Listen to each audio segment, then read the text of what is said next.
মাছের ঝোল বানাবো। এর মধ্যে দেখো একটা আছে রুই মাছের বাচ্চা বড়, আর একটা আছে বাটা মাছের বাচ্চা। কতটা সাইজ মনে হচ্ছে জানি না, মাছ দুটো কিন্তু ভালোই বেশ বড়।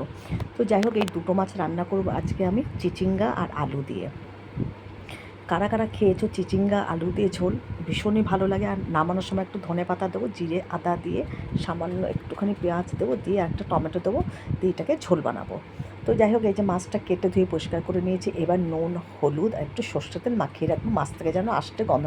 দেখো বাটা মাছটা থেকে কতটা ডিম বেরিয়েছে, এই ডিমটা একটা বড়া করে নেবো। তো যাই হোক, এই দেখো আলু আর এই যে চিচিঙ্গা আর টমেটোটা কেটে নিয়েছি। আর এই যে একটা ছোট্ট পেঁয়াজ দিয়েছি, আদা জিরে লঙ্কা সব কিছু দিয়ে একটা মিহি পেস্ট করে নিচ্ছি। নুন হলুদ মাখিয়ে নিয়েছি, আর সামান্য একটু সর্ষের তেল মাখিয়েছি। কড়াই বসিয়ে দিয়েছি, কড়াই দেখো ধোঁয়া উঠছে, খুব গরম হয়ে গেছে। তেলটা দিয়ে দিলাম।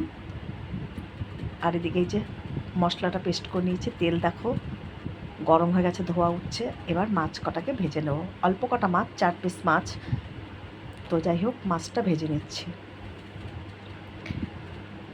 ঝিঙে ঝিঙে আর ঝিঙে না, সরি, চিচিঙ্গা আর আলু দিয়ে রান্না করছি।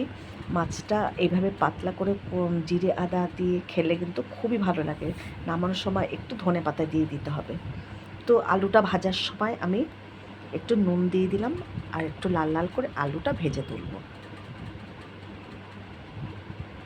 আলুটা দেখো লাল হয়ে গেছে ভাজা। এখন আমি ফোড়ন দেবো, এর মধ্যে একটু 5 ফোড়ন আর একটা শুকনো লঙ্কা। 5 ফোড়ন আর শুকনো লঙ্কাটা ফোড়ন দিয়ে দিয়েছি। ফোড়নটা একটু ভাজা হলে আলুটাকে এর সঙ্গে একটু নাড়িয়ে চাড়িয়ে তারপরে এর মধ্যে চিচিঙ্গাটা দিয়ে দেবো। বারবার চিচিঙ্গাটা আমার মুখে চলে আসছে, ঝিঙে কিন্তু নয় বন্ধুরা, এটা কিন্তু চিচিঙ্গা। তো যাই হোক, চিচিঙ্গা দেখো এই যে এরকমভাবে কেটে নিয়েছি। এবার একটু ভালো করে নুন দিয়ে, আরেকটু নুন দেবো, দিয়ে ভালো করে একটু ভেজে নেবো তেলের সঙ্গে। এরকমভাবে হালকা পাতলা করে ঝোল কিন্তু করলে গরম গরম ভাতে আর গরম গরম মাছের ঝোল খুব ভালো লাগে। তো যাই হোক, এই যে ভেজে নিচ্ছি। আর এই যে পেস্টটা করে রেখেছি, সেটা আলু আর চিচিঙ্গাটা ভেজে নেওয়ার পরে ওই পেস্টটা দিয়ে দেবো। এর মধ্যে কিন্তু আমি এখন একটা টমেটো কেটে রেখেছি, সেটা দিয়ে দিলাম। টমেটোটা একটু নাড়াচাড়া করার পরে যে পেস্ট করে রেখেছি ওটা দিয়ে ভালো করে মশলাটাকে কষিয়ে নেব। তো দেখো টমেটো নরম হয়ে গেছে। দেখো এখনও যে তেল আছে এই তেলেই আমি করব। এর মধ্যে কিন্তু এখনও তেল রয়েছে, খুব বেশি তেল দেবো না, এই তেলেই আমি করব। তো মশলাটা দিয়ে দিলাম, আর আমি একটু হলুদ আর সামান্য একটু ধনে জল দিয়ে গুলে রেখেছি, সেটা এবার এর মধ্যে দিয়ে দেবো। যে হলুদ আর একটু ধনে গুঁড়ো দিয়ে দিলাম, সামান্য জিরে তো আগেই দিয়েছিলাম পেস্ট করার সময়, গোটা জিরে। তো যাই হোক, মশলা খুব ভালো করে কিন্তু কষিয়ে নিতে হবে। দেখো মশলা খুব ভালো করে কষিয়ে নিয়েছি, মশলার গা থেকে কিন্তু তেল বেরোচ্ছে। এই যে দেখো খুব ভালো করে কিন্তু কষা হয়ে গেছে। খুব ভালো করে মশলা কষে নেবার পরে পরিমাণ মতন জল দিয়ে দেবো।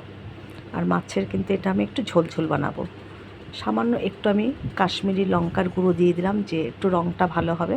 আর সামান্য একটু জল দিয়ে দিলাম, দিয়ে আবার একটু নাড়িয়ে চাড়িয়ে এবার পরিমাণ মতন এর মধ্যে জল দিয়ে দেবো।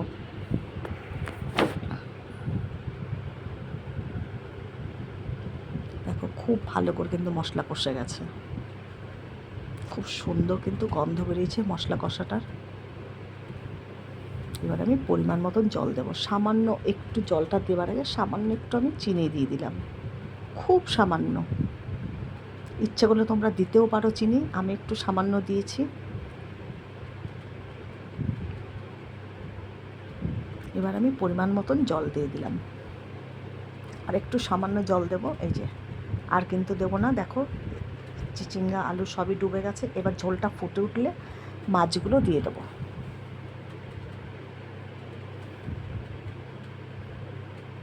দেখুন মাছের ঝোল কিন্তু টকবক করে ফুটে উঠেছে। এবার আমি ভেজে রাখা মাছগুলো এর মধ্যে দিয়ে দেবো।